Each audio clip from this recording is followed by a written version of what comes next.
नमस्कार दोस्तों, क्या आपको कभी ऐसा महसूस हुआ है कि आपका मन आपकी नहीं सुनता? आप किसी काम पर फोकस करना चाहते हैं लेकिन आपका दिमाग इधर उधर भटकने लगता है। आप सोचते कुछ हैं लेकिन करते कुछ और हैं। अगर ऐसा है तो यह वीडियो आपके लिए है। क्या आप जानते हैं, बुद्ध, चाणक्य और सफलतम व्यक्तियों की सबसे बड़ी ताकत यही रही कि उन्होंने अपने मन को पूरी तरह काबू में कर लिया। क्योंकि जो अपने मन को नियंत्रित कर लेता है वही असली जीतता है। आज के इस वीडियो में मैं आपको बताने वाला हूँ मन को कंट्रोल करने की सबसे शक्तिशाली विधि, एक ऐसी तकनीक जिसे अपनाकर आप अपनी इच्छा शक्ति को मजबूत बना सकते हैं, ध्यान को गहरा कर सकते हैं और अपनी जिंदगी को पूरी तरह बदल सकते हैं। तो वीडियो को अंत तक जरूर देखिए, क्योंकि जो कुछ आज आप सीखने वाले हैं वह आपकी पूरी जिंदगी बदल सकता है। कभी कभी हमारे मन में यूं ही बेवजह अजीब अजीब से सवाल उठने लगते हैं। कोई हमें कुछ कह देता है और हम बार बार उसी बात को सोचते रहते हैं। यह बेचैनी हमें तनाव में डाल देती है, जिससे न केवल हमारा दिमाग बल्कि हमारी सेहत पर भी बुरा असर पड़ता है। तो इस बेचैनी से छुटकारा कैसे पाया जाए, कैसे अपने मन को शांत करें और जीवन को बेहतर बनाएं? आज की इस कहानी में मैं आपको गौतम बुद्ध की 4 ऐसी शक्तिशाली आदतों के बारे में बताने वाला हूं, जिन्हें अगर आप अपने जीवन में अपना लेते हैं तो यह आपकी पूरी जिंदगी बदल सकती है। इन आदतों को अपनाकर आप हर तरह के मानसिक तनाव से मुक्त होकर एक खुशहाल और संतुलित जीवन जी सकते हैं। तो आइए कहानी शुरू करते हैं। एक बार एक बौद्ध भिक्षु किसी पेड़ के नीचे ध्यान कर रहा था। तभी एक राजकुमार वहां आया और भिक्षु से बोला, हे महोदय, आप हमेशा कहते रहते हैं कि ध्यान करो, ध्यान करो, लेकिन मेरे लिए तो ध्यान करना तो दूर की बात है। मैं कुछ समय के लिए अपनी आंखें बंद करके शांति से भी नहीं बैठ पाता। मेरा मन इतना बेचैन है कि यह हर समय कुछ न कुछ सोचता रहता है।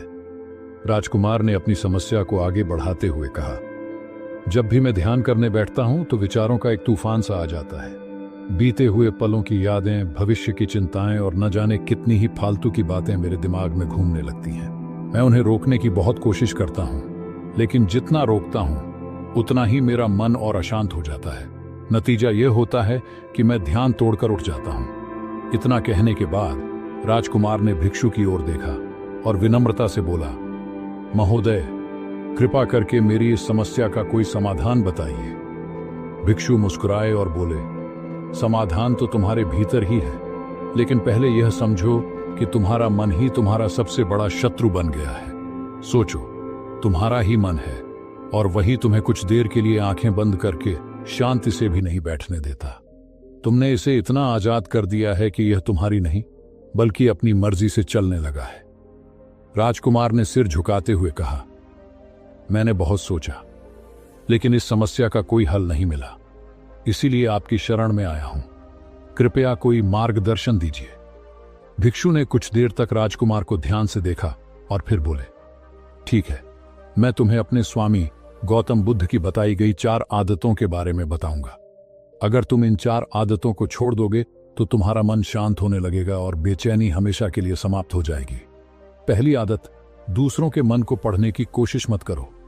भिक्षु ने कहा, तुम जैसे अधिकतर लोग यही गलती करते हो कि दूसरों के मन को पढ़ने की कोशिश करते हो। वह मेरे बारे में क्या सोच रहा होगा? क्या वह मुझसे जलता है? क्या वह मेरी बुराई कर रहा होगा?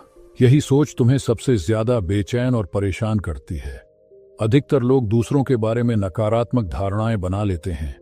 वे मेरी तरक्की से जलते हैं, वे मुझे नीचा दिखाना चाहते हैं, वे मेरी मदद नहीं करना चाहते और फिर उन्हीं विचारों में उलझे रहते हैं। इससे क्या होता है, मन अशांत रहता है, तनाव बढ़ता है और हम अपने ही दिमाग के जाल में फंस जाते हैं। इसलिए दूसरों के बारे में अनुमान लगाना बंद करो।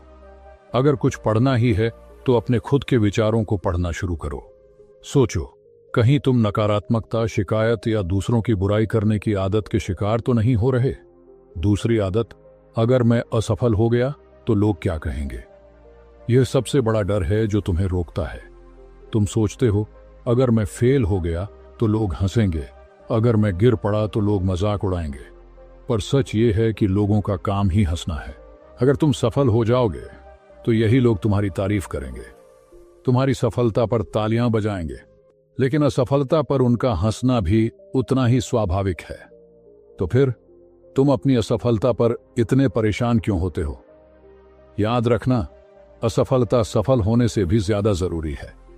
क्योंकि असफलता तुम्हें सिखाती है विनम्र रहना, धैर्य रखना और लगातार प्रयास करते रहना, जबकि सफलता कई बार अहंकार पैदा कर देती है।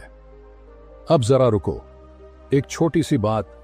दोस्तों, क्या आप इस वीडियो को ध्यान से सुन रहे हैं?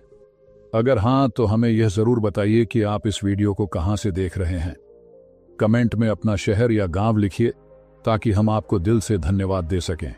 और हां, अगर आपको यह बातें सही लग रही हैं तो इस वीडियो को लाइक करना न भूलें, क्योंकि आपका एक लाइक हमें और भी प्रेरित करता है कि हम आपके लिए ऐसी ही गहरी और ज्ञानवर्धक बातें लाते रहें। तो अब पूरी एकाग्रता के साथ आगे बढ़ते हैं इस प्रेरणादायक कहानी की ओर। राजकुमार ध्यान से भिक्षु की बातों को सुन रहा था। भिक्षु ने अपनी बात को आगे बढ़ाते हुए कहा, तीसरी आदत, बेवजह समय बर्बाद करना छोड़ दो। लोगों को लगता है कि वे समय काट रहे हैं, लेकिन हकीकत में समय उन्हें काट रहा होता है। समय बर्बाद करने का सबसे बड़ा कारण यह है कि लोगों को लगता है कि उनके पास बहुत समय है, लेकिन यही सबसे बड़ा भ्रम है। हम सोचते हैं कि हमारे पास बहुत समय है, जबकि सच ये है कि जो लोग हमसे पहले थे वे भी यही सोचते थे, और जब उन्हें अपनी गलती का एहसास हुआ तब तक बहुत देर हो चुकी थी। उनके हाथ सिर्फ पछतावा ही आया।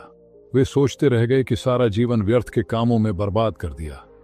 बिना खुद को जाने, बिना जीवन की सच्चाई को समझे वे इस दुनिया से चले गए। इसलिए जब तक यह जीवन है, इसे अच्छे कामों में लगाओ। खुद को जानो, दूसरों की मदद करो, सही राह दिखाओ और मानवता के कल्याण में योगदान दो। याद रखना, समय काटने से कोई खुशी नहीं मिलती। हाँ, क्षण भर के लिए आनंद का आभास जरूर हो सकता है, लेकिन जब तुम्हें होश आएगा और तुम्हें एहसास होगा कि तुमने अपना कितना कीमती समय बेकार गंवा दिया, तब तुम खुद से नाराज होगे, और यही पछतावा तुम्हें बेचैनी और तनाव में डाल देगा। ये बेचैनी फिर तुम्हारे अंदर लगातार बनी रहेगी। तुम्हारा किसी भी काम में मन नहीं लगेगा, तुम उदास रहोगे, और यह चक्र ऐसे ही चलता रहेगा। और इसकी शुरुआत कहां से हुई? बस समय को काटने से। इसलिए समय को काटना बंद करो और उस काम को करना शुरू करो जो वास्तव में जरूरी है। चौथी आदत, यह सोचना छोड़ दो कि अगर बड़े लोग नहीं कर पाए तो मैं कैसे कर पाऊंगा। भिक्षु ने कहा, कई लोग खुद को कमजोर मान लेते हैं। वे सोचते हैं कि अगर बड़े और अनुभवी लोग किसी कार्य में सफल नहीं हो पाए तो वे कैसे कर सकते हैं। लेकिन असल में यह तुलना ही सबसे बड़ी गलती है। हर व्यक्ति की परिस्थितियां अलग होती हैं। उनकी सोच, उनकी मेहनत, उनके संसाधन और उनके अनुभव अलग होते हैं। और यह जरूरी नहीं कि जिसने पहले प्रयास किया था उसने पूरी निष्ठा से मेहनत की हो। कई लोग मेहनत करने का दिखावा करते हैं, लेकिन वास्तव में उतनी मेहनत नहीं करते जितनी जरूरत होती है। फिर वे अपने असफल होने का कारण किस्मत खराब थी बताने लगते हैं। ऐसे ही लोग दूसरों को भी हतोत्साहित करते हैं। वे कहते हैं, जब मैं इतनी मेहनत के बाद सफल नहीं हो पाया तो तुम कैसे हो पाओगे। लेकिन अंदर से वे जानते हैं कि उन्होंने पूरी कोशिश ही नहीं की थी। ये बस अपने अधूरे प्रयास को छिपाने का एक तरीका है। साथ ही वे इस डर में भी रहते हैं कि कहीं दूसरा व्यक्ति उनसे आगे न निकल जाए। लेकिन याद रखना, इतिहास वही लोग रचते हैं जिनसे दुनिया को कम उम्मीद होती है। इसलिए यह सोचना बंद करो कि दूसरे नहीं कर पाए तो मैं भी नहीं कर पाऊंगा। हो सकता है कि तुम ही वह इंसान हो जो यह कर सकता है। बौद्ध भिक्षु ने कहा, अगर तुमने ये 4 आदतें छोड़ दी तो तुम्हारा मन एकदम शांत हो जाएगा। फिर तुम जहां चाहोगे वहां अपना मन लगा सकोगे। इतना कहकर भिक्षु शांत हो गए। राजकुमार कुछ देर तक गहरी सोच में डूबा रहा। अब उसे समझ आ चुका था कि असली समस्या उसके मन के भटकाव की नहीं बल्कि उन 4 आदतों की थी जिनसे वह अनजाने में जुड़ा हुआ था। उसने मन ही मन निश्चय किया कि वह इन 4 आदतों को छोड़ देगा। एक, दूसरों के मन को पढ़ने की कोशिश करना।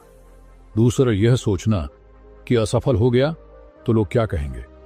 3, समय को व्यर्थ गंवाना।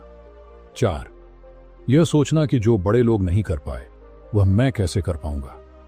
अब उसे किसी की सोच, हंसी, असफलता का डर या समय की बर्बादी की चिंता नहीं थी। उसके भीतर एक नई ऊर्जा जाग उठी थी। उसने बौद्ध भिक्षु को धन्यवाद दिया और एक नए विश्वास के साथ वहां से चला गया। दोस्तों, हमें क्या सीख मिलती है? हमें कभी यह नहीं सोचना चाहिए कि लोग मेरे बारे में क्या सोच रहे हैं। अगर हम कोई काम करते हैं और लोग उस पर हंसते हैं तो उन्हें हंसने दो। हमें अपना कीमती समय बेकार नहीं गंवाना चाहिए।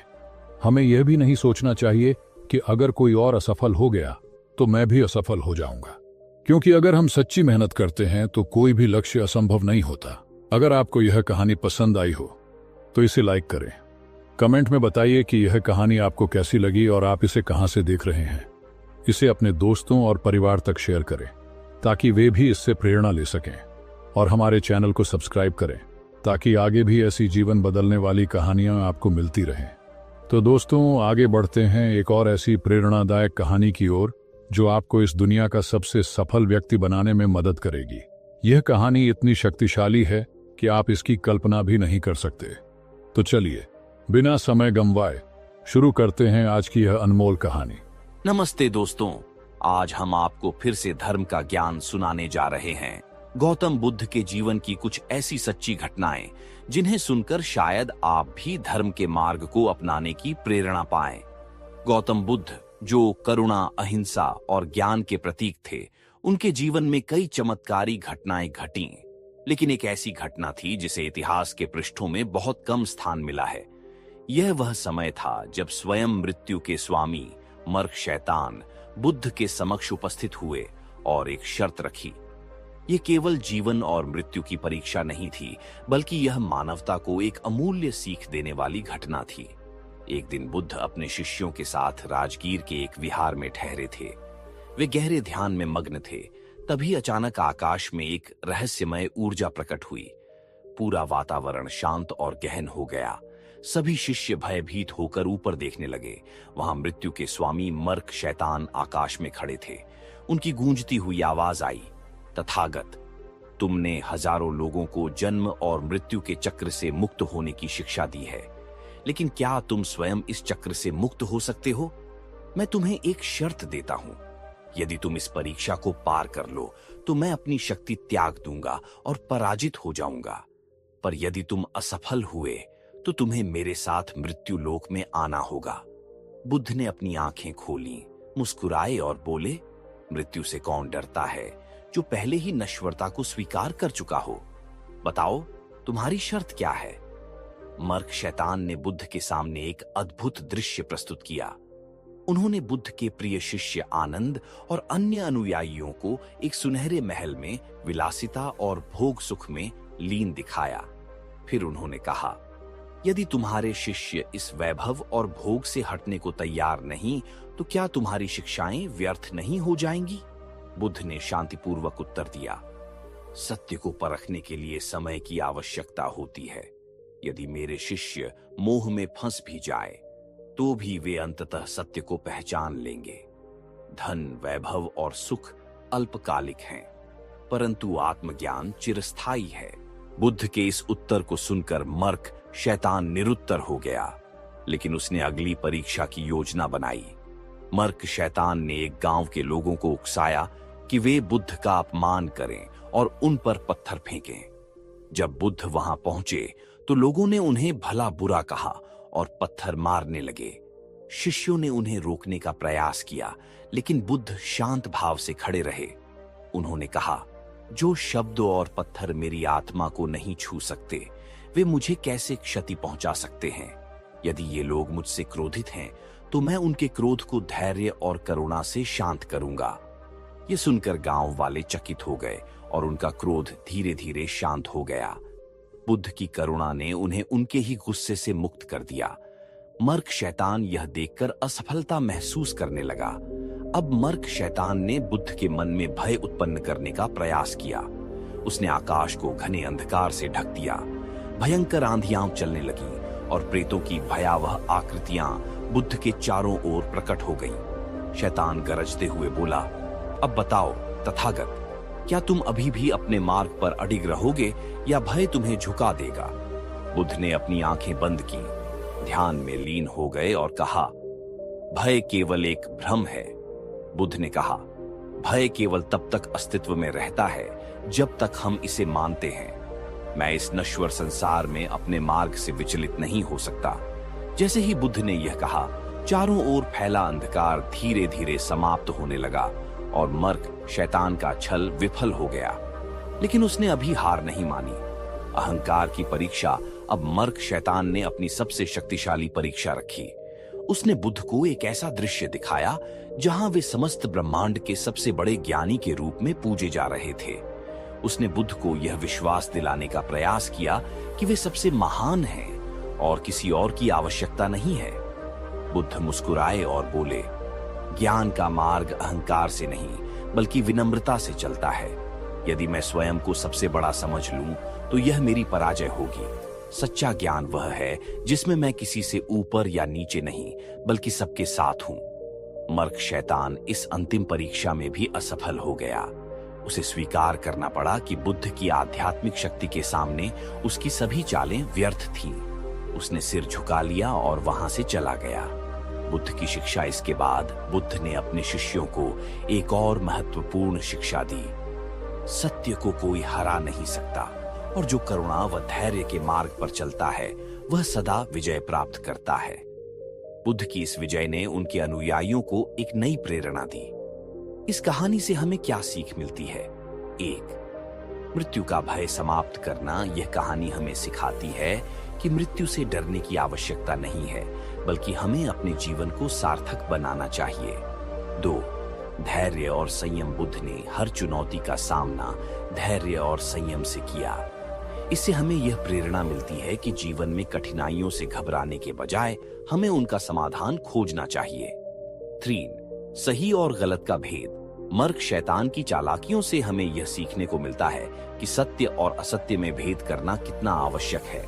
4. आत्मज्ञान की महत्ता।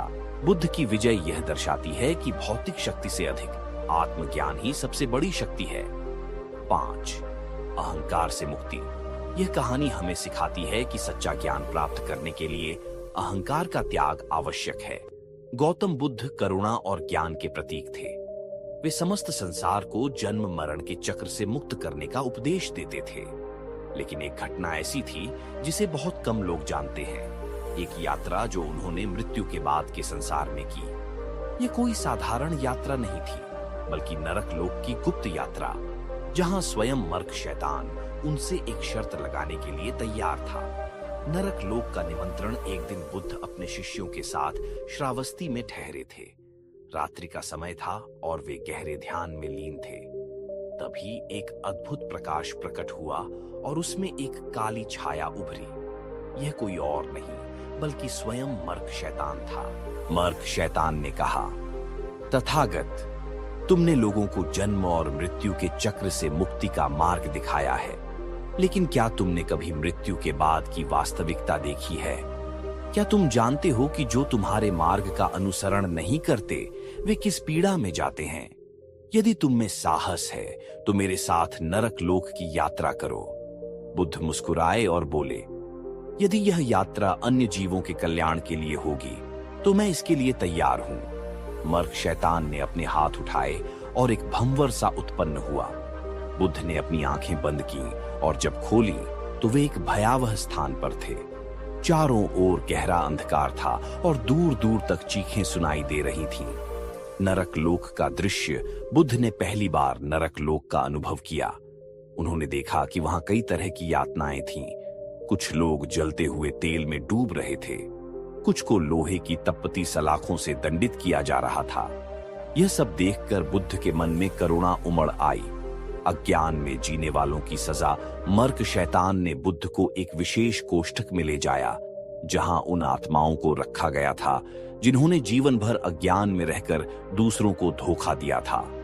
वे एक अंधेरी भूल भुलैया में भटक रहे थे और रास्ता खोजने में असमर्थ थे। बुद्ध ने पूछा, इन्हें इस पीड़ा से मुक्ति कैसे मिल सकती है? मर्क शैतान हंसते हुए बोला, इनका दंड यही है कि जब तक ये स्वयं सत्य को नहीं समझते तब तक इन्हें मुक्ति नहीं मिलेगी। बुद्ध ने अपनी करुणा से एक दिव्य प्रकाश उत्पन्न किया जिससे कुछ आत्माएं सत्य को समझने लगीं और मुक्त हो गईं। ये देखकर मर्क शैतान चकित रह गया। क्रोध और हिंसा के दुष्परिणाम। फिर बुद्ध ने उन लोगों को देखा जिन्होंने अपने जीवन में क्रोध और हिंसा को अपनाया था। वे आत्माएं निरंतर एक दूसरे से लड़ रही थीं, लेकिन हर वार के बाद उनका शरीर फिर से ठीक हो जाता और वे दोबारा वही लड़ाई करने लगते। बुद्ध ने उनसे कहा, क्रोध अग्नि की तरह होता है जो पहले अपने धारक को जलाता है। जब तक तुम इसे नहीं छोड़ोगे तुम इस कष्ट से मुक्त नहीं हो सकते। कुछ आत्माएं रोने लगीं और जब उन्होंने बुद्ध की शिक्षा को स्वीकार किया तो वे प्रकाश में विलीन हो गईं। लालच और मोह की यातना फिर बुद्ध को उन आत्माओं के पास ले जाया गया जिन्होंने लालच और मोह के कारण अपने जीवन को व्यर्थ कर दिया था। वे लोग सोने और आभूषणों के ढेर के बीच थे, लेकिन जैसे ही वे उन्हें पकड़ने जाते वे जलने लगते। बुद्ध ने उनसे कहा, जो वस्तु तुम्हें पीड़ा देती है वह तुम्हारी सच्ची संपत्ति नहीं हो सकती। उसे पकड़ बेचने का क्या लाभ। वास्तविक सुख बाहरी वस्तुओं में नहीं बल्कि भीतर की संतुष्टि में है। बुद्ध के ये शब्द सुनकर कुछ आत्माएं समझ गईं और मुक्त हो गईं। मर्क शैतान ने बुद्ध को एक गहरे अंधेरे में ले जाया जहां उन लोगों की आत्माएं थीं जिन्होंने अत्यधिक अहंकार और घमंड में जीवन व्यतीत किया था। ये आत्माएं निरंतर अपनी प्रशंसा कर रही थीं, लेकिन जैसे ही वे स्वयं को श्रेष्ठ समझती उनके शरीर में जलन होने लगती। बुद्ध ने उनसे कहा, सच्ची श्रेष्ठता विनम्रता में है, न कि घमंड में। जो स्वयं को दूसरों से ऊंचा मानता है वह अपनी ही अग्नि में जलता रहता है। मर्क शैतान ने देखा कि बुद्ध की करुणा नरक लोक में भी प्रकाश फैला रही थी। उसने बुद्ध के सामने एक अंतिम शर्त रखी। उसने कहा, यदि तुम वास्तव में इतने शक्तिशाली हो तो एक ऐसी आत्मा को मुक्त करो जो सबसे बड़े पाप का भागी है, एक हत्यारा जिसने अनेकों निर्दोषों को मारा है। बुद्ध ने उस आत्मा को देखा। वह व्यक्ति अपने कर्मों से पूरी तरह ग्रस्त था, लेकिन बुद्ध ने उससे पूछा, क्या तुम अपने कर्मों पर पछताते हो? आत्मा ने रोते हुए उत्तर दिया, हाँ, मैं अब समझ चुका हूं कि मेरा मार्ग गलत था। बुद्ध ने उसे ध्यान करने की विधि सिखाई और धीरे धीरे उसका मन शांत हुआ। उसने स्वयं को क्षमा कर दिया और उसके बंधन टूट गए। मर्क शैतान यह देखकर हतप्रभ रह गया। उसने स्वीकार किया कि बुद्ध की करुणा और सत्य की शक्ति अद्वितीय थी। बुद्ध की इस यात्रा ने यह सिद्ध किया कि नरक केवल एक स्थान नहीं बल्कि एक मानसिक स्थिति भी हो सकती है। जब तक हम क्रोध, लालच, मोह और अहंकार को नहीं छोड़ ढाते तब तक हम अपने ही जीवन में नरक का अनुभव करते रहते हैं। लेकिन यदि हम सत्य और करुणा को अपनाएं तो हम किसी भी बंधन से मुक्त हो सकते हैं। गौतम बुद्ध की शिक्षाएं जीवन के गूढ़ रहस्यों को उजागर करने वाली रही है। ये कथा पुनर्जन्म के सिद्धांत को स्पष्ट करती है और यह भी बताती है कि किसी भी व्यक्ति का जीवन कैसे बदल सकता है। प्राचीन भारत के एक राज्य में एक महान राजा का शासन था जो न्यायप्रिय और दयालु था। उसी राज्य में एक कुख्यात चोर भी रहता था जो हमेशा चोरी करके जीवनयापन करता था। एक रात जब चोर महल में चोरी करने घुसा तो राजा ने उसे पकड़ डीएचए लिया, लेकिन दंड देने के बजाय राजा ने उसे क्षमा कर दिया और समझाने का प्रयास किया कि सच्चा सुख चोरी में नहीं बल्कि मेहनत से कमाए गए धन में है। चोर ने उस समय तो यह सीख नहीं मानी, लेकिन उसकी आत्मा में यह बात अंकित हो गई। राजा की मृत्यु के बाद वह स्वयं एक संत बन गया, लेकिन अपने पिछले कर्मों के कारण अगले जन्म में उसे एक कठिन जीवन मिला। राजा अगले जन्म में सिद्धार्थ गौतम के रूप में जन्मे और आगे चलकर बुद्ध बने। वहीं चोर इस जन्म में एक गरीब किसान के रूप में पैदा हुआ। उसने जीवन भर संघर्ष किया, लेकिन उसकी आत्मा में किसी अनजाने कारण से ज्ञान और शांति की खोज बनी रही। एक दिन बुद्ध अपने शिष्यों के साथ गांव में आए। किसान ने उन्हें देखा और उनके पास जाकर प्रवचन सुना। तभी उसके मन में अचानक गहरी शांति का अनुभव हुआ। उसे लगा कि वह इस ज्ञान से पहले भी परिचित था। यह उसके भीतर छिपे संस्कारों का परिणाम था। बुद्ध ने उसे जीवन की क्षण भंगुरता और कर्मों के प्रभाव के बारे में समझाया, जिससे किसान को अपनी पिछली गलतियों का आभास हुआ। वह उनके अनुयायी बन गया और सत्य के मार्ग पर चल पड़ा। अगले जन्म में वह किसान एक समृद्ध व्यापारी बन गया जो लालच और संपत्ति में डूबा हुआ था। वहीं बुद्ध का जन्म एक संत के रूप में हुआ। जब संत ने व्यापारी से दान देने और लोभ त्यागने की सलाह दी तो व्यापारी ने उनका उपहास उड़ाया। लेकिन कुछ वर्षों बाद व्यापार में भारी नुकसान हुआ, जिससे वह कंगाल हो गया। तब उसे संत की बातें याद आईं और उसने उनके पास जाकर ज्ञान प्राप्त किया। यह पुनर्जन्म के चक्र का ही प्रभाव था कि हर जन्म में वह सत्य के करीब आता गया। इस जन्म में व्यापारी एक राजा बना, लेकिन अहंकार और विलासिता में लिप्त था। वहीं पूर्व संत एक सामान्य साधु बने। जब राजा ने साधु को अपने दरबार में बुलाया तो उसने उसे अहंकार छोड़ देने और दयालु बनने की सलाह दी। पहले तो राजा ने उनकी उपेक्षा की, लेकिन जब युद्ध में हार का सामना किया तो उसने साधु की शरण ली। इस जन्म में राजा ने साधु के ज्ञान को पूरी तरह से स्वीकार किया और एक न्यायप्रिय शासक बना। यह पुनर्जन्म की यात्रा की चरम सीमा थी, जहां आत्मा अपने शुद्ध रूप में पहुंच रही थी। राजा और साधु दोनों के जीवन का चक्र आगे बढ़ता गया। उनके अगले जन्म में दोनों को संत बनने का सौभाग्य मिला। उन्होंने अपनी सारी इच्छाएं त्याग दी और स्वयं को ध्यान और आध्यात्मिक साधना में समर्पित कर दिया। यह उनका अंतिम जन्म था, जहां उन्होंने मोक्ष की प्राप्ति की। इस जीवन में दोनों ने मिलकर हजारों लोगों को शिक्षाएं दी और उनकी शिक्षाओं से कई लोगों के जीवन में बदलाव आया। हर जन्म का एक उद्देश्य होता है। जो भी हम कर्म करते हैं, उनका प्रभाव आगे आने वाले जीवनों में पड़ता है। यह कहानी हमें सिखाती है कि 1. कर्म का प्रभाव। हमारे हर कर्म का प्रभाव हमारे जीवन और पुनर्जन्म पर पड़ता है। 2. ज्ञान की महत्ता। सच्चा ज्ञान हमें जीवन के अंधकार से निकालकर प्रकाश की ओर ले जाता है। 3. परिवर्तन संभव है। चाहे कोई व्यक्ति कितना भी भटक जाए, उसे सही मार्ग पर लौटने का अवसर हमेशा मिलता है। वृज्जदत्त का जीवन बहुत स्मत के अन्य शिष्य में बीता था, किंतु वह जितना भी होना चाहता था, वे हर दिन कोशिशता के मार्ग पर चलता रहता, परंतु उसके मन में संशय की एक स्पष्टि थी। उसको हमेशा था कि क्या वह स्वयं सीख पा रहा है या यह से अच्छा कुछ है। एक दिन जब वृज्जदत्त भिक्षा के लिए निकला तो उसके मन में पुराने जीवन के सुख और आस्थाएं की तीव्रांग का द्वंद्व उठने लगा। वह ये समझ न पाया कि सांच में जो चीज है वह संपन्न नहीं है। वास्तविक सुख और शांति की प्राप्ति के लिए जीवन में आंतरिकता जरूरी है। बुद्ध ने उसको समझाना चाहा, यदि तुम्हें वास्तविक सुख की तलाश लगी है तो उसे और अच्छे सीखों के बीच तुलना छोड़ना होगा। वृज्जदत्त ने बुद्ध की ओर देखा, गुरुवार किया और चुप रहे। ये कहानी यह सिखाती है कि जीवन में हर जीव को सच्ची शांति और प्रकाश के लिए कार्य करना चाहिए। अगर का जीवन और भी पूरी शांति की ओर अग्रसर करना जरूरी है। जंगल समाप्त होने के बाद उस लड़के को एक मार्ग दिखाई दिया जो किसी नगर की ओर जाता था। वह बहुत थक चुका था, लेकिन महात्मा बुद्ध से मिलने की लगन उसके अंदर ऊर्जा बनाए हुए थी। उसने सोचा कि यदि वह रात भर चलता रहा तो भोर होते होते महात्मा बुद्ध तक पहुंच सकता है। यही विचार कर वह बिना रुके आगे बढ़ता रहा।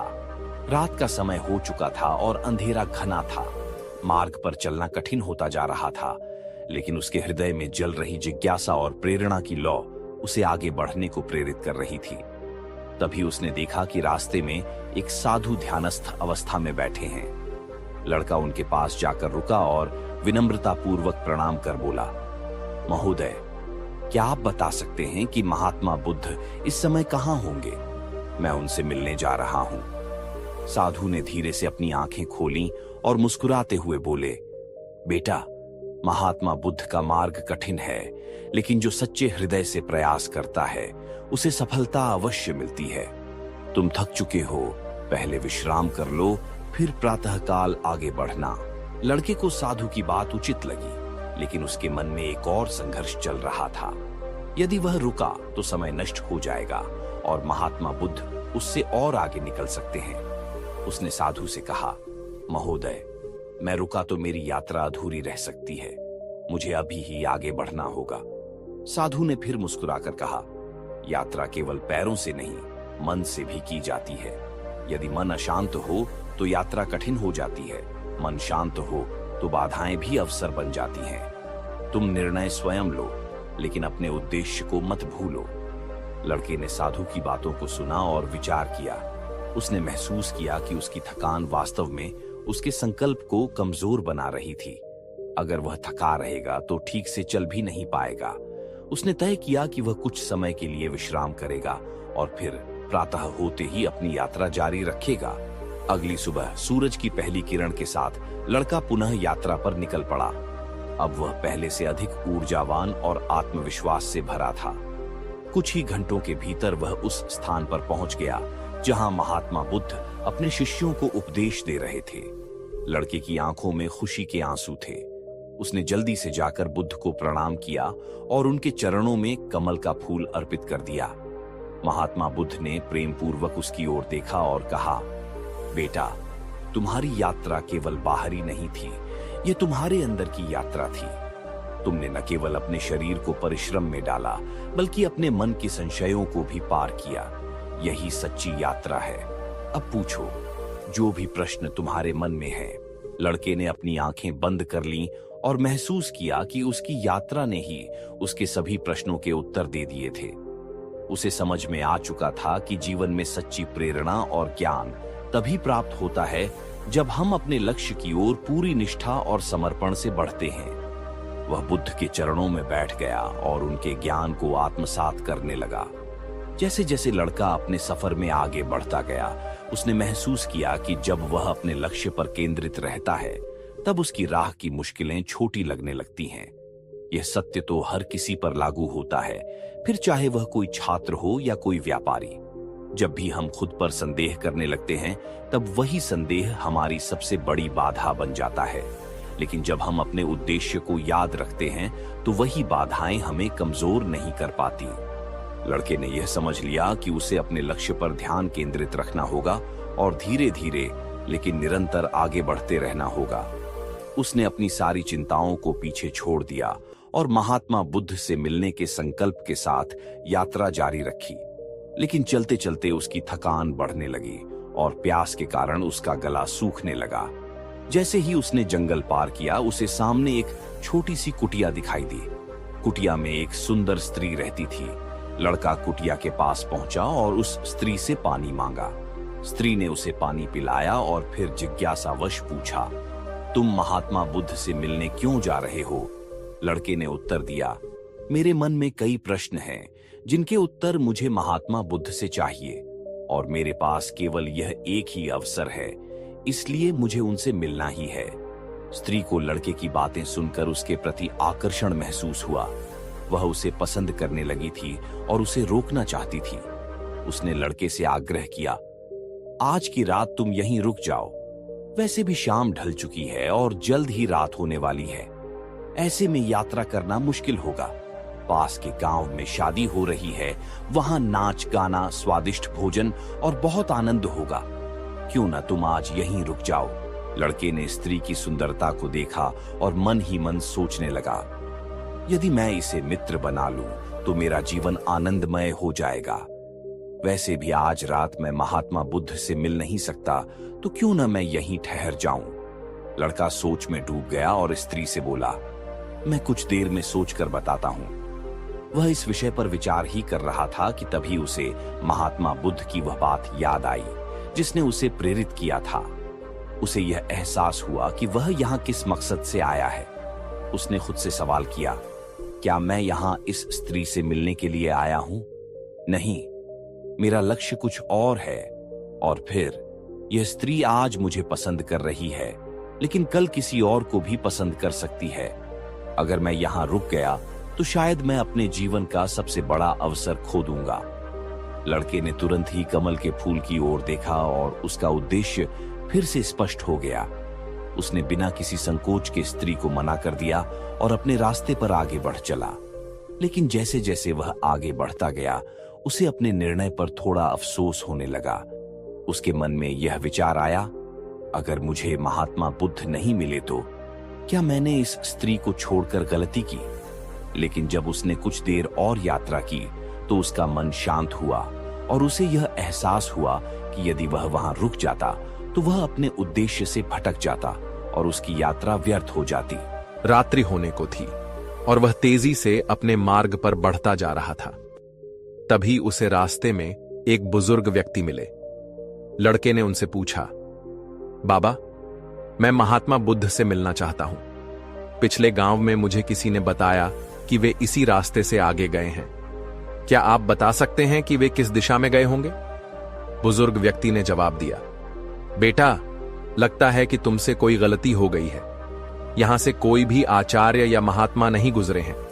हो सकता है कि रास्ते में कोई और मोड़ हो जहां से वे गए हों, लेकिन तुमने ध्यान नहीं दिया। लड़का यह सुनकर घबरा गया। क्या मैंने गलत रास्ता चुन लिया?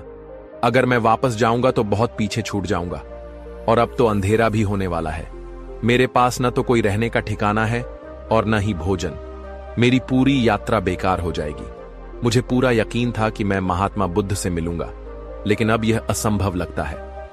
लड़के के मन में नकारात्मक विचार उमड़ने लगे। निराशा ने उसे घेर लिया और ऐसा लगा जैसे उसके पैरों में बेड़ियां पड़ गई हों। वह बार बार खुद को कोसने लगा। मैं इतनी बड़ी गलती कैसे कर सकता हूं? आखिर मुझसे यह चूक कैसे हो गई? हतोत्साहित होकर वह वहीं जमीन पर बैठ गया। कुछ देर तक वह निराश रहा, लेकिन तभी उसे अपनी मां की बात याद आई। उसकी मां ने कहा था, हर गलती में एक सीख छुपी होती है जो हमें और बेहतर बनाती है। यह बात याद आते ही उसका मन शांत होने लगा। उसने अपने आप से कहा, हां, मुझसे गलती हुई है। मैं बिना सोचे समझे बस आगे बढ़ता गया, लोगों की बातों पर यकीन करता गया और खुद रास्ते को समझने की कोशिश नहीं की। लेकिन जैसे ही उसने अपनी गलती को स्वीकार किया, उसकी निराशा आशा में बदल गई। उसके मन में फिर से आत्मविश्वास जाग उठा। वह एक पेड़ के नीचे बैठा हुआ था। तभी उसने देखा कि कुछ जानवर नदी के पास पानी पी रहे थे। यह देखकर उसे याद आया कि जब वह पहली बार महात्मा बुद्ध से मिला था, तब भी वह जल स्रोत के पास ही थे और उनके साथ उनके कई शिष्य भी थे। अब उसका हौसला फिर से मजबूत हो गया था। उसने निश्चय किया कि वह हार नहीं मानेगा, बल्कि अपने लक्ष्य की ओर पूरी निष्ठा से आगे बढ़ता रहेगा। यह सोचकर वह फिर से यात्रा के लिए तैयार हो गया और अपनी पूरी शक्ति के साथ आगे बढ़ने लगा। तो उन्हें पानी की आवश्यकता तो जरूर पड़ेगी। इस पर उस लड़के को तुरंत समझ में आ गया कि महात्मा बुद्ध भी उसी रास्ते से भ्रमण कर रहे होंगे जिस रास्ते पर पानी होगा। तब उसने सोच विचार कर यह तय किया कि वापस जाने से अच्छा है कि मैं इस नदी के किनारे आगे बढ़ता रहूं। ऐसा सोचते ही उसने तुरंत ही रास्ता बदल दिया और वह नदी के रास्ते आगे बढ़ने लगा। जैसे जैसे वह आगे बढ़ता गया, उसका मन और भी हल्का और शांत होता गया। तब उसने अनुभव किया कि जब मन बहुत शांत होता है तो हमारा संकल्प और भी दृढ़ हो जाता है, जल्दबाजी समाप्त हो जाती है और हम अपनी बुद्धि को पहले से बेहतर ढंग से उपयोग करने लगते हैं। चलते चलते लड़के के मन में विचार आया कि यदि वह अपने गांव में ही रुक जाता तो ये सारे अनुभव उसे कभी प्राप्त नहीं होते। ऐसा सोचते सोचते वह मार्ग में आगे बढ़ता रहा।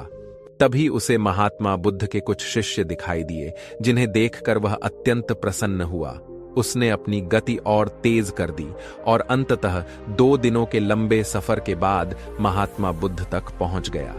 जैसे ही वह उनके पास पहुंचा, उसने महात्मा बुद्ध को प्रणाम किया और उन्हें वह कमल का फूल भेंट कर दिया। इससे पहले कि वह कुछ कह पाता, महात्मा बुद्ध ने मुस्कुराते हुए कहा, बहुत सुंदर, यह कमल अब पूरी तरह खिल चुका है। 2 दिन पहले तुमने मुझसे पूछा था कि किसी लक्ष्य को प्राप्त करने के लिए इंसान को किन कठिनाइयों से गुजरना पड़ता है, लेकिन इन 2 दिनों में तुमने स्वयं ही इन प्रश्नों के उत्तर पा लिए हैं। तुम्हारी यह मुस्कान और धैर्य दर्शाते हैं कि इस यात्रा ने तुम्हें बहुत कुछ सिखा दिया है। इस पर उस लड़के ने अपनी यात्रा के दौरान हुई प्रत्येक घटना को महात्मा बुद्ध को विस्तार से बता दिया। तब महात्मा बुद्ध बोले, तुम्हारे मन में जो भी प्रश्न हैं, मैं उनके उत्तर अवश्य दूंगा, लेकिन ध्यान रखना कि बिना प्रयास के कुछ भी पूर्ण नहीं होता। जब कोई व्यक्ति अपने लक्ष्य की ओर अग्रसर होता है तो वह सबसे पहले अपने अनुभवों से सीखता है।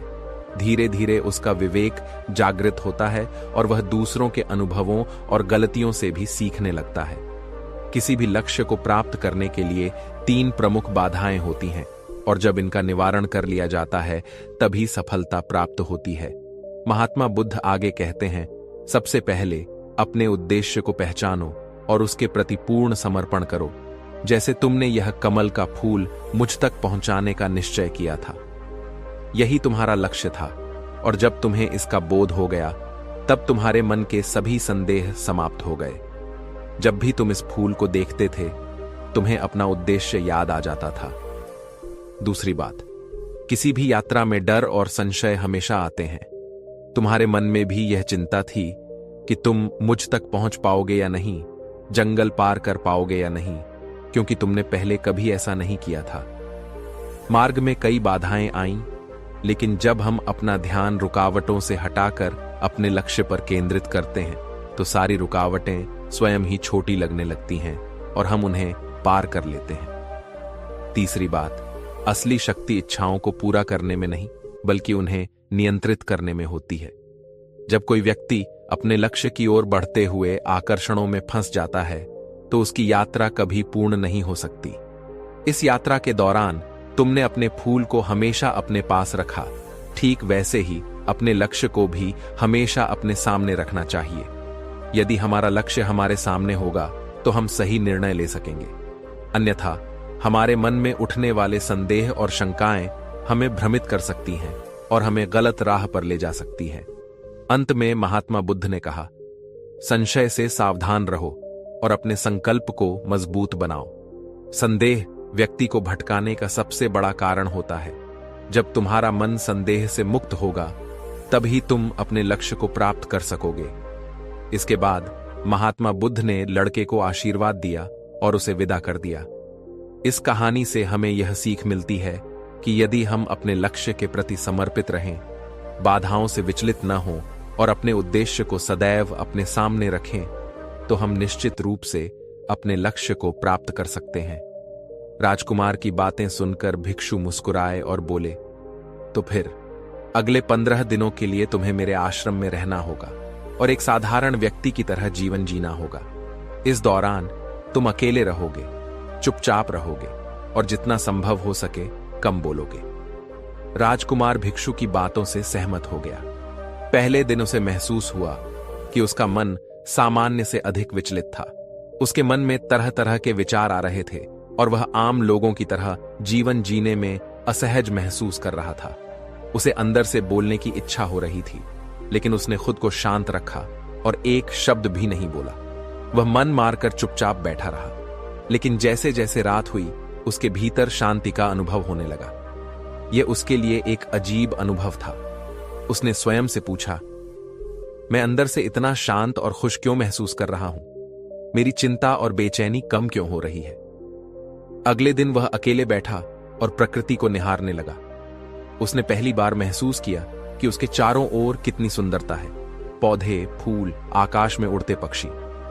दिन भर वह प्रकृति की सुंदरता को निहारता रहा और उसकी ताजगी को महसूस करता रहा। ऐसे ही 10 दिन बीत गए। इस दौरान उसकी सारी बेचैनी, हलचल, उथल पुथल और तनाव धीरे धीरे गायब हो गया। 11वें दिन की सुबह वह एकांत में बैठा और कुछ ही मिनटों में उसकी आंखें स्वयं ही बंद हो गईं। वह गहरे ध्यान में चला गया और पूरे दिन वहीं बैठा रहा, आंखें बंद, पूर्ण शांति में। न कोई शब्द, न कोई चिंता। उसके भीतर असीम आनंद और शांति भर गई। 15 दिन पूरे होने के बाद वह भिक्षु के सामने प्रस्तुत हुआ। उसने प्रणाम करते हुए कहा, प्रिय भिक्षु, मुझे अपने प्रश्नों के उत्तर मिल गए हैं। अब मैं जान गया हूं कि मेरे मन में इतनी उथल पुथल और बेचैनी क्यों थी। भिक्षु ने मुस्कुराते हुए पूछा, बताओ, तुम्हें क्या उत्तर मिला? राजकुमार ने कहा, मैं आवश्यकता से अधिक बातें करता था और अपने शब्दों और ऊर्जा को व्यर्थ करता था। दिन भर अपने लोगों से फालतू की बातें करता था और फिर उन्हीं के बारे में सोचता रहता था। अक्सर नकारात्मक ही सोचता था। इस तरह मैं अपना समय बर्बाद कर रहा था। ज्यादा बोलने और नकारात्मक सोचने की वजह से मेरा मन अशांत और बेचैन हो गया था।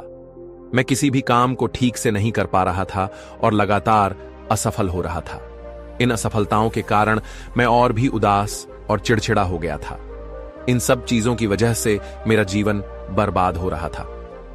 लेकिन यहां बिताए गए 15 दिन मेरे लिए पूरी तरह से अलग थे। मुझे ऐसा लग रहा था कि मैं पहली बार सही तरीके से जीवन जी रहा हूं। मैंने यह भी सीखा कि ध्यान करने की आवश्यकता नहीं होती, बल्कि जब हम शांत और मौन होते हैं तो ध्यान अपने आप घटित हो जाता है। ध्यान के दौरान मैंने जाना कि मनुष्य के जीवन में सबसे महत्वपूर्ण चीज स्वयं को जानना है। भिक्षु मुस्कुराए और बोले, सिर्फ तुम ही नहीं, दुनिया में अधिकतर लोग आवश्यकता से अधिक बोलते हैं। लोग अक्सर केवल दूसरों को नीचा दिखाने के लिए बातें करते हैं। कुछ लोग ना चाहते हुए भी बोलते रहते हैं और अपना जीवन बर्बाद कर लेते हैं। एक बार गौतम बुद्ध से उनके शिष्यों ने पूछा, प्रिय बुद्ध, आप अधिकतर समय चुप क्यों रहते हैं? बुद्ध ने उत्तर दिया, क्योंकि मौन में भीतर की शांति और आनंद की गहराइयां होती हैं। मौन अपने भीतर की ओर उतरने की पहली सीढ़ी है। स्वयं को जानने और समझने का पहला नियम है मौन रहना। जितना आवश्यक हो उतना ही बोलो। व्यर्थ की बातें करना छोड़ दो। तुम अचानक पाओगे कि 90% लोग व्यर्थ की बातें करके अपना समय नष्ट कर रहे हैं। कम बोलने का कोई नुकसान नहीं है, लेकिन अधिक बोलने से हम गलती कर बैठते हैं। अगर लोग कम बोलना सीख लें तो दुनिया की 90% समस्याएं समाप्त हो जाएंगी। झगड़े, विवाद और अशांति कम हो जाएगी। जब तुम मौन रहना सीख जाते हो तब तुम भीड़ में भी अकेले रह सकते हो। मौन की शक्ति धारण करके तुम अपनी ऊर्जा बचा सकते हो। जब तुम मौन होते हो तब तुम्हारे भीतर जीवन का वास्तविक स्रोत प्रकट होता है। वह कहीं बाहर नहीं बल्कि तुम्हारे अंदर ही है। राजकुमार ने पूछा, आखिर कौन हमें हमारे भीतर के इस आनंद तक ले जा सकता है? भिक्षु ने उत्तर दिया, तुम्हें स्वयं ही अपने भीतर उतरना होगा। यहीं से आनंद उत्पन्न होता है और यहीं से सब कुछ समाप्त होता है। जब तुम भीतर से मौन में स्थिर हो जाते हो तब तुम्हारी वाणी भी मधुर हो जाती है। तुम्हारा बोलना संगीतपूर्ण और सत्य से भरा होता है। जब तुम बोलते हो तब दूसरे भी शांति का अनुभव करते हैं। जो व्यक्ति मौन की गहराई को जान लेता है, वह समाज की निर्भरता छोड़ देता है और उसके जीवन में मस्ती भर जाती है। उसके चेहरे पर नई रौनक आ जाती है। उसकी आंखें अमृत के समान हो जाती हैं और वह अनंत शांति के सागर में डूब जाता है। इतना कहकर भिक्षु मौन में चले गए। राजकुमार ने उन्हें धन्यवाद दिया और अपने महल लौट गया। प्रिय मित्रों, आपने भी अनुभव किया होगा कि बहुत अधिक बोलने से हमारा मन अशांत हो जाता है और हम अपने दिमाग पर नियंत्रण खो देते हैं। जो लोग बहुत बोलते हैं वे किसी एक चीज पर ध्यान केंद्रित नहीं कर पाते। जब हमारा ध्यान केंद्रित नहीं होता तो हम जीवन की सच्चाई को समझ नहीं पाते और मनचाही सफलता भी प्राप्त नहीं कर पाते। इसलिए मौन की शक्ति को समझो और उसका अभ्यास करो। नियम 1, अटूट विश्वास ही आपको ठीक कर सकता है। हम सभी के शरीर में एक अद्भुत आंतरिक बुद्धि होती है जो हमारे अस्तित्व को बनाए रखती है। यह बुद्धि एक दैवीय शक्ति की तरह कार्य करती है और हर बीमारी को ठीक करने की क्षमता रखती है। आपको बस इस आंतरिक शक्ति से जुड़कर यह विश्वास बनाए रखना होगा कि आप स्वस्थ हैं। जब हम इस शक्ति से दूर हो जाते हैं तब शरीर का संतुलन बिगड़ जाता है और हम बीमार पड़ जाते हैं। लेकिन जैसे ही हम इस बुद्धि को जागरूक करते हैं और पूरी श्रद्धा के साथ इसे स्वीकार करते हैं, हमारी आत्मचिकित्सा प्रक्रिया सक्रिय हो जाती है। मुनि ने कहा, अगर आप पूर्ण विश्वास के साथ इस शक्ति को स्वीकार करेंगे तो यह आपकी बीमारी को जड़ से समाप्त कर देगी। आप जो सोचते हैं वही आपकी वास्तविकता बन जाती है। इसलिए अपने मन को इस विश्वास से भरें कि आप पूरी तरह स्वस्थ हो रहे हैं और जल्द ही पूरी तरह ठीक हो जाएंगे। बीमार व्यक्ति ने उत्सुकता से पूछा, मुनिवर, क्या सिर्फ विश्वास करने से ही बीमारी ठीक हो सकती है? मुनि मुस्कुराए और बोले, विश्वास ही वह पहला कदम है जो आपके उपचार की प्रक्रिया को प्रारंभ करता है। यदि आपका मन अडिग रहेगा तो आपकी आत्मशक्ति हर असाध्य बीमारी को भी ठीक कर सकती है। नियम 1, अटूट विश्वास ही आपको ठीक कर सकता है। हम सभी के शरीर में एक अद्भुत आंतरिक बुद्धि होती है जो हमारे अस्तित्व को बनाए रखती है। यह बुद्धि एक दैवीय शक्ति की तरह कार्य करती है और हर बीमारी को ठीक करने की क्षमता रखती है।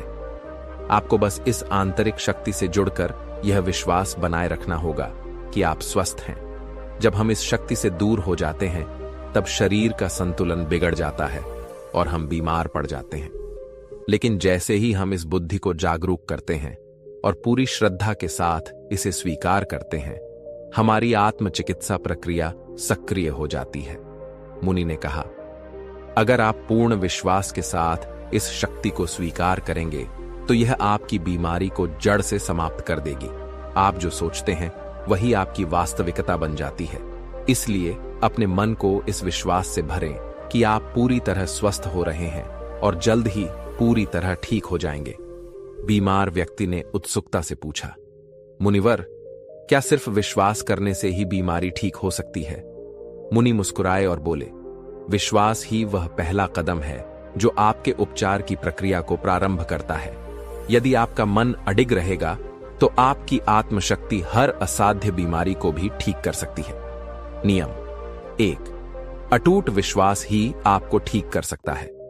हम सभी के शरीर में एक अद्भुत आंतरिक बुद्धि होती है जो हमारे अस्तित्व को बनाए रखती है। यह बुद्धि एक दैवीय शक्ति की तरह कार्य करती है और हर बीमारी को ठीक करने की क्षमता रखती है। आपको बस इस आंतरिक शक्ति से जुड़कर यह विश्वास बनाए रखना होगा कि आप स्वस्थ हैं। जब हम इस शक्ति से दूर हो जाते हैं तब शरीर का संतुलन बिगड़ जाता है और हम बीमार पड़ जाते हैं। लेकिन जैसे ही हम इस बुद्धि को जागरूक करते हैं और पूरी श्रद्धा के साथ इसे स्वीकार करते हैं, हमारी आत्मचिकित्सा प्रक्रिया सक्रिय हो जाती है। मुनि ने कहा, अगर आप पूर्ण विश्वास के साथ इस शक्ति को स्वीकार करेंगे तो यह आपकी बीमारी को जड़ से समाप्त कर देगी। आप जो सोचते हैं वही आपकी वास्तविकता बन जाती है। इसलिए अपने मन को इस विश्वास से भरें कि आप पूरी तरह स्वस्थ हो रहे हैं और जल्द ही पूरी तरह ठीक हो जाएंगे।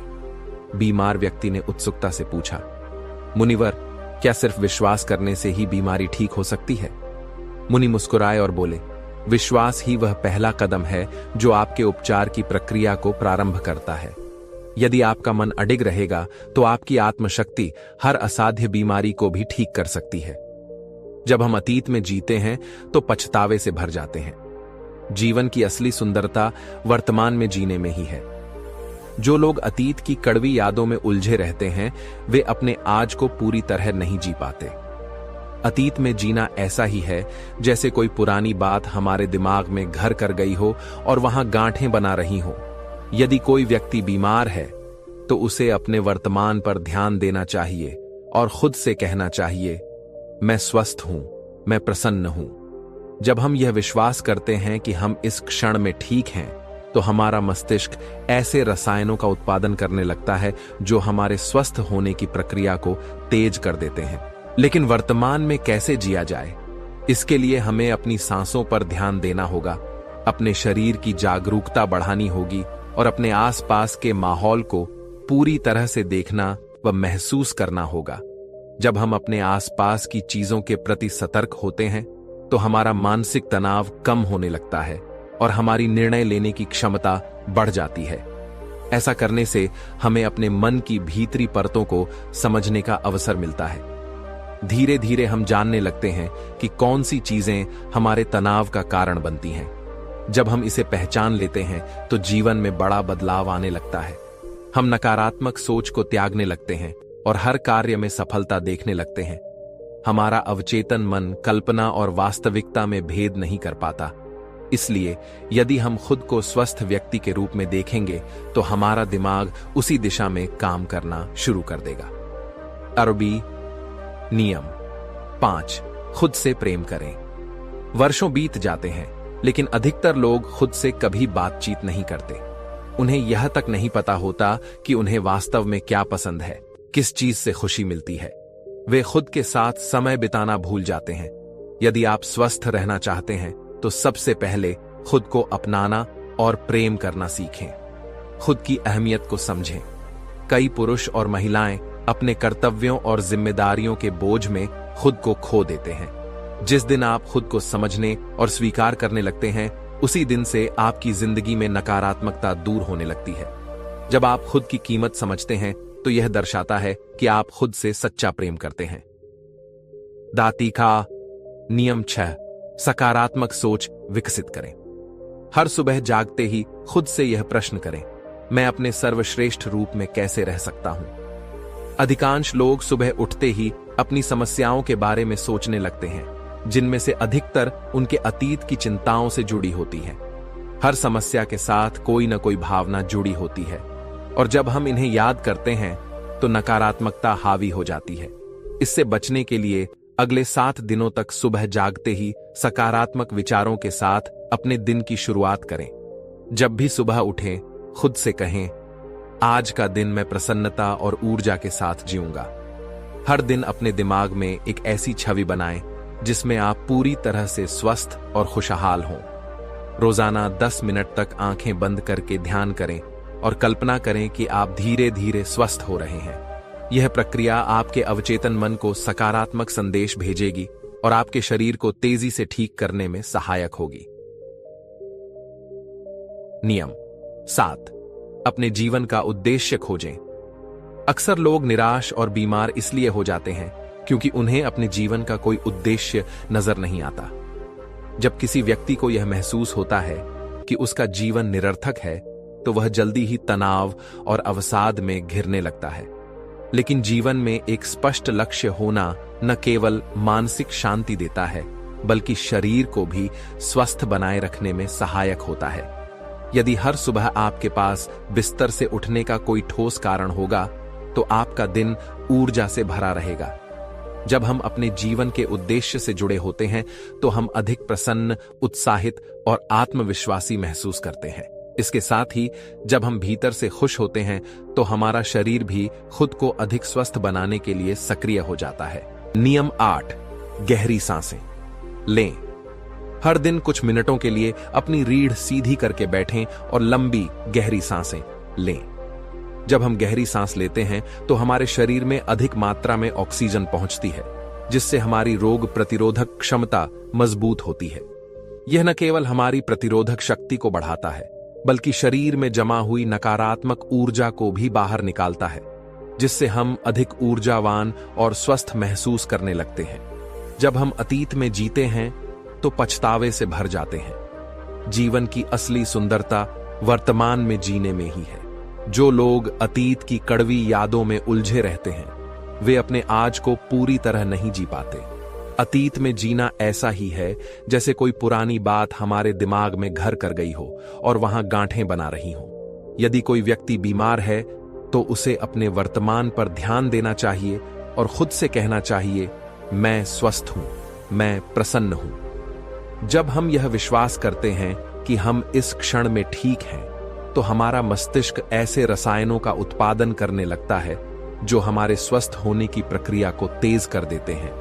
लेकिन वर्तमान में कैसे जिया जाए, इसके लिए हमें अपनी सांसों पर ध्यान देना होगा, अपने शरीर की जागरूकता बढ़ानी होगी और अपने आसपास के माहौल को पूरी तरह से देखना व महसूस करना होगा। जब हम अपने आसपास की चीजों के प्रति सतर्क होते हैं, तो हमारा मानसिक तनाव कम होने लगता है और हमारी निर्णय लेने की क्षमता बढ़ जाती है। ऐसा करने से हमें अपने मन की भीतरी परतों को समझने का अवसर मिलता है। धीरे धीरे हम जानने लगते हैं कि कौन सी चीजें हमारे तनाव का कारण बनती हैं। जब हम इसे पहचान लेते हैं, तो जीवन में बड़ा बदलाव आने लगता है। हम नकारात्मक सोच को त्यागने लगते हैं और हर कार्य में सफलता देखने लगते हैं। हमारा अवचेतन मन कल्पना और वास्तविकता में भेद नहीं कर पाता। इसीलिए यदि हम खुद को स्वस्थ व्यक्ति के रूप में देखेंगे, तो हमारा दिमाग उसी दिशा में काम करना शुरू कर देगा। अरबो दा नियम 5, खुद से प्रेम करें। वर्षों बीत जाते हैं, लेकिन अधिकतर लोग खुद से कभी बातचीत नहीं करते। उन्हें यह तक नहीं पता होता कि उन्हें वास्तव में क्या पसंद है, किस चीज से खुशी मिलती है। वे खुद के साथ समय बिताना भूल जाते हैं। यदि आप स्वस्थ रहना चाहते हैं, तो सबसे पहले खुद को अपनाना और प्रेम करना सीखें। खुद की अहमियत को समझें।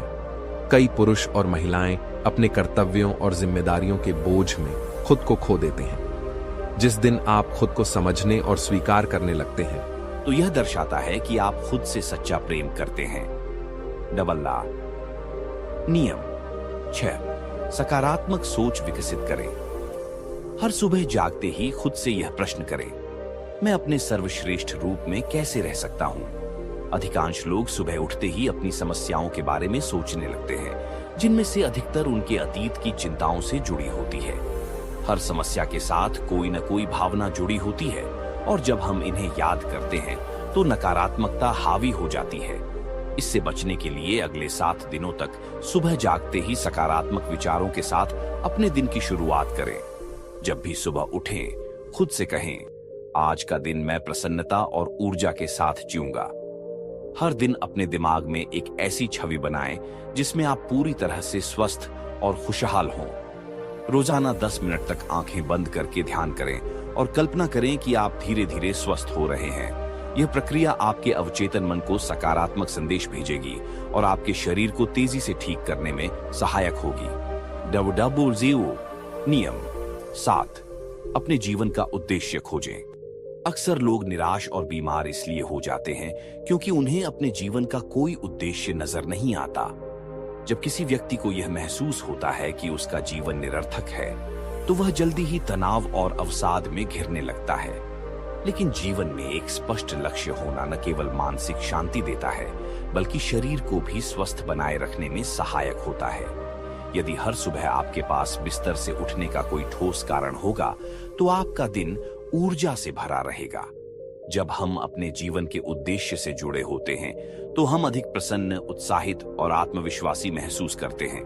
इसके साथ ही जब हम भीतर से खुश होते हैं, तो हमारा शरीर भी खुद को अधिक स्वस्थ बनाने के लिए सक्रिय हो जाता है। नियम 8, गहरी सांसें लें।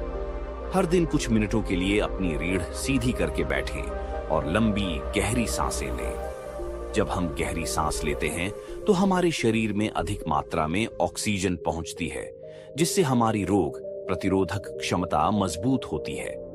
यह न केवल हमारी प्रतिरोधक शक्ति को बढ़ाता है, बल्कि शरीर में जमा हुई नकारात्मक ऊर्जा को भी बाहर निकालता है, जिससे हम अधिक ऊर्जावान और स्वस्थ महसूस करने लगते हैं। गहरी सांस लेने की प्रक्रिया हमारे मन को पूरे दिन शांत और आनंदित रखती है, जिससे हम प्रसन्न और ऊर्जावान महसूस करते हैं। नियम 9, शरीर को भीतर से शुद्ध करें। भोजन को पूरी तरह से पचने में लगभग 5 से 20 घंटे लगते हैं और कभी-कभी मांसाहारी भोजन के पाचन में 24 घंटे भी कम पड़ जाते हैं। लेकिन कई लोग हर कुछ घंटों में कुछ न कुछ खाते रहते हैं, जिससे पहले का भोजन पूरी तरह पच नहीं पाता और नया खाना पेट में आ जाता है। इस अधूरे पाचन के कारण भोजन आंतों की दीवारों से चिपकने लगता है। यह सड़ा हुआ भोजन रक्त प्रवाह के माध्यम से पूरे शरीर में फैलकर विभिन्न बीमारियों का कारण बन सकता है। इससे बचने के लिए व्यक्ति को रोजाना कम से कम 12 घंटे या फिर हफ्ते में एक बार 24 घंटे का उपवास रखना चाहिए। इससे शरीर की प्राण ऊर्जा भोजन पचाने के बजाय शरीर को शुद्ध करने के काम में लगती है। जिस व्यक्ति का शरीर भीतर से शुद्ध होता है, वह आसानी से बीमार नहीं पड़ता। नियम 10, ब्रह्मांड की शक्ति को धन्यवाद दें जो कुछ भी आपके पास है। अच्छा स्वास्थ्य, एक सुंदर घर, समृद्धि, उन सब के लिए ब्रह्मांड का आभार व्यक्त करें। आभार प्रकट करने से हमें आंतरिक संतोष और पूर्णता का अनुभव होता है। यह सकारात्मक सोच को बढ़ावा देता है और जीवन को अधिक खुशहाल बनाता है। आभार एक ऐसी औषधि है जो शरीर और मन दोनों को स्वस्थ रखती है। जो लोग कृतज्ञ होते हैं और हर स्थिति में सकारात्मक बने रहते हैं, वे कम बीमार पड़ते हैं और यदि कभी बीमार हो भी जाएं, तो उनकी रिकवरी तेजी से होती है। इसलिए अपने शरीर की शक्ति पर विश्वास रखें, आशावादी बने, खुश रहें, सकारात्मक सोचें और ब्रह्मांड को धन्यवाद दें। यही किसी भी बीमारी को ठीक करने का सबसे प्रभावी उपाय है। मुने अपनी बात पूरी करने के बाद चुप हो गए। वह व्यक्ति उनकी बातों को ध्यान से सुन चुका था और फिर उसने मुस्कुराते हुए मुने को धन्यवाद दिया। इसके बाद वह वहां से चला गया, लेकिन उसके मन में नई ऊर्जा और आशा की एक लौ जल चुकी थी।